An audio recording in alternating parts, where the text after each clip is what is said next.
नमस्कार, नवीन न्यूज में आपका स्वागत है। राज्य के सरकारी विद्यालयों में कार्यरत 6.5 लाख शिक्षकों को वर्ष में 2 बार प्रशिक्षण दिया जाएगा। इसके लिए शिक्षा विभाग द्वारा राज्य शिक्षा शोध एवं प्रशिक्षण परिषद को कार्य योजना भेज दी गई है। परिषद द्वारा ही शिक्षकों को प्रशिक्षण दिया जाएगा। सप्ताह भर का प्रशिक्षण पाठ्यक्रम तैयार किया गया है। जिला शिक्षा एवं प्रशिक्षण संस्थानों में यह प्रशिक्षण आवासीय होगा। प्रशिक्षण कार्यक्रम में प्रत्येक शिक्षक की सहभागिता अनिवार्य है। प्रशिक्षण के आधार पर ही शिक्षकों के शैक्षणिक कार्यों का मूल्यांकन भी होगा। शिक्षा विभाग के अपर मुख्य सचिव डॉक्टर एस सिद्धार्थ ने स्कूली शिक्षा को बेहतरी और बच्चों के बेहतर भविष्य के लिए शिक्षकों को प्रशिक्षण संबंधी कार्य योजना को अमली जामा पहनाने का निर्देश दिया है। पटना स्थित जयप्रकाश नारायण अंतर्राष्ट्रीय हवाई अड्डे के नए टर्मिनल भवन को अब आम लोगों के लिए खोल दिया गया है। नए टर्मिनल भवन को विमान यात्रियों के लिए खोला गया, लेकिन पहले ही दिन पार्किंग व्यवस्था चरमरा गई। मल्टी लेवल पार्किंग में वाहनों की आवाजाही को लेकर यात्रियों को काफ़ी परेशानी झेलनी पड़ी। यात्रियों ने बताया कि पार्किंग में गाड़ियों को सही लेनिंग और स्थानों की मार्किंग नहीं की गई थी, जिससे अफरा तफरी की स्थिति बनी रही। पार्किंग के लिए फ़िलहाल सिर्फ 2 फ्लोर खोले गए हैं, जबकि 4 फ्लोर का प्रावधान है। पार्किंग में निजी वाहनों के लिए बनाए गए 7 मिनट पिक एंड ड्रॉप सहित के स्लॉट का भी पालन नहीं हो सका और कई यात्रियों को निर्धारित समय के भीतर बाहर निकलने के बावजूद शुल्क देना पड़ा। यात्रियों का यह भी कहना था कि पार्किंग क्षेत्र में अधिकतर जगहों पर एयरपोर्ट स्टाफ और अधिकारियों की गाड़ियां पहले से खड़ी थी। वहीं पटना ट्रैफिक पुलिस ने एयरपोर्ट परिसर के बाहर सड़क पर वाहन खड़ा करने पर सख्त पाबंदी लगा दी है, जिससे पार्किंग पर दबाव और बढ़ गया है। इन कारणों से पटना एयरपोर्ट पर यात्रियों में अफरा तफरी का माहौल देखने को मिला। दुबई के लोग अब बिहारी तरकारी खाएंगे। कटहल और करेला सहित 1500 किलोग्राम सब्जियों की पहली खेप पटना से दुबई भेजी गई। सहकारिता मंत्री डॉक्टर प्रेम कुमार ने दशरथ मांझी श्रम एवं नियोजन अध्ययन संस्थान से हरी झंडी दिखाकर सब्जियों के खेप दुबई के लिए रवाना किया। पटना से सड़क मार्ग से सब्जियां वाराणसी हवाई अड्डा ले जाई जाएंगी, वहां से दुबई भेजी जाएगी। इसमें कटहल, फूलगोभी, करेला, लौकी सहित 10 प्रकार की सब्जियां शामिल हैं। देश भर में जनगणना 1 मार्च 2027 से शुरू होगी। इस बार जनगणना में जाति का कॉलम भी होगा। हर घर पहुंचकर जनगणना में जुटे कर्मचारी सभी की जाति भी पूछेंगे। हालांकि बर्फबारी वाले राज्यों और केंद्र शासित प्रदेशों में जनगणना अगले साल अक्टूबर में ही शुरू हो जाएगी। इनमें लद्दाख, जम्मू कश्मीर, हिमाचल प्रदेश और उत्तराखंड शामिल हैं। बाकी राज्यों में 1 मार्च 2027 से इसकी शुरुआत होगी। सरकार इस बार 2 चरणों में जनगणना करवा रही है। इसमें सवालों की लंबी लिस्ट शामिल होगी, जिसमें जाति और उपजातियों पर भी सवाल शामिल होंगे। खान पान के स्टॉल हटने से मौर्यालोक की रौनक घटी।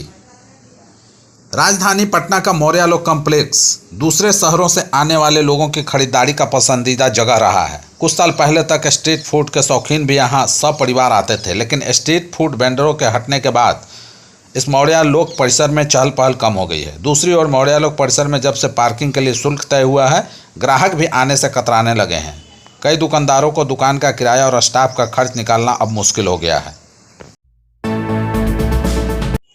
मुख्यमंत्री नीतीश कुमार ने कहा कि सौर ऊर्जा परियोजना से स्थानीय लोगों को रोजगार मिलेगा।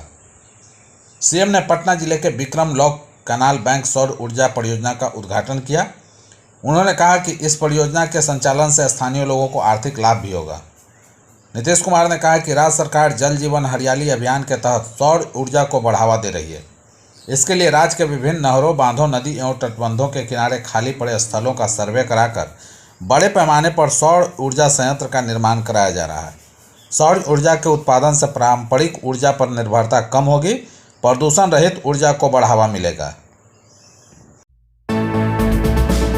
पटना के मिट्टी में खतरनाक रसायन थैलेट पाया गया है। फूड चेन के जरिए मानव शरीर तक पहुंच रहा है। इससे कैंसर जैसी बीमारी हो सकती है।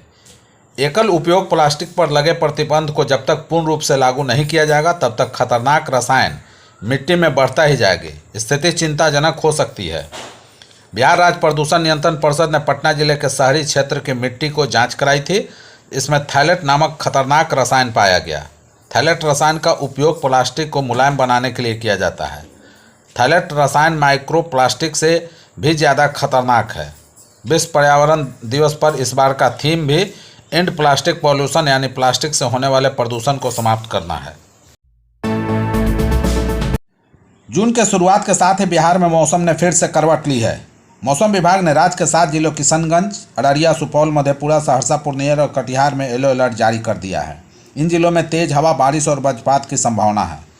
हवा की रफ्तार 30 से 40 किलोमीटर प्रति घंटा तक पहुंच सकती है, जिससे जनजीवन पर असर पड़ सकता है।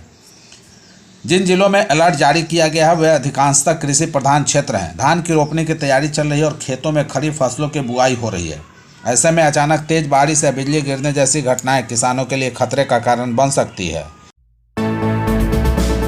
पटना के पीएमसीएच में दलित लड़की की मौत के बाद अस्पताल में कुव्यवस्था को लेकर लगातार सवाल उठ रहे हैं।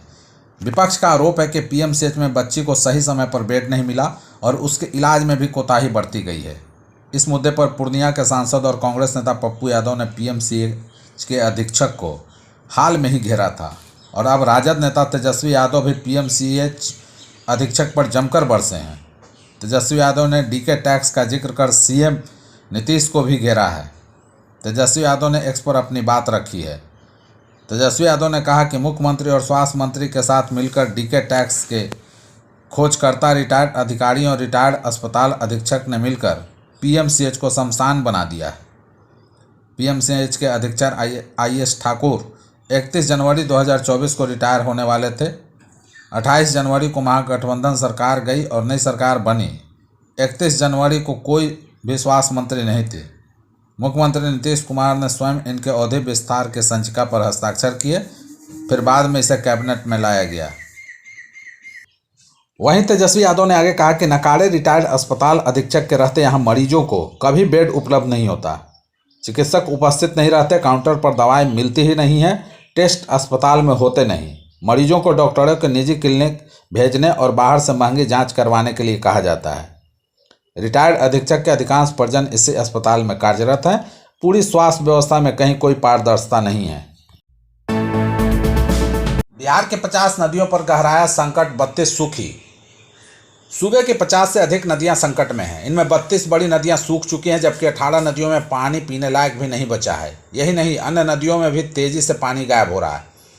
ऐसी चिंताजनक स्थिति तब है जबकि इस साल राज्य में प्री मानसून में सामान्य से 5% ज़्यादा बारिश हो चुकी है। नदियों की इस प्रकृति से विशेषज्ञ भी हैरान हैं। सबसे हैरत की बात तो यह है कि गंगा, सोन, अधवारा, करेह, बागमती जैसी बड़ी नदियाँ भी संकटग्रस्त हैं। इनमें भी पानी गायब हो रहा है। इसके अलावा कई ऐसी नदियां हैं जिनमें अगले कुछ दिनों में पानी की भारी किल्लत होने वाली है। जल संसाधन विभाग की रिपोर्ट में नदियों की इस स्थिति का खुलासा हुआ है। रिपोर्ट के अनुसार राज्य के हर इलाकों में नदियों की स्थिति बिगड़ी है। विभाग के अनुसार इसके कारण लगभग 22 जिलों में स्थिति खराब हुई है। सबसे खराब स्थिति तो नालंदा जिले की है। यहाँ आधा दर्जन से अधिक नदियाँ सूख गई है। सूखी नदियों में पटना की नदियाँ भी शामिल हैं। यहाँ की 2 नदियों में पानी नहीं है।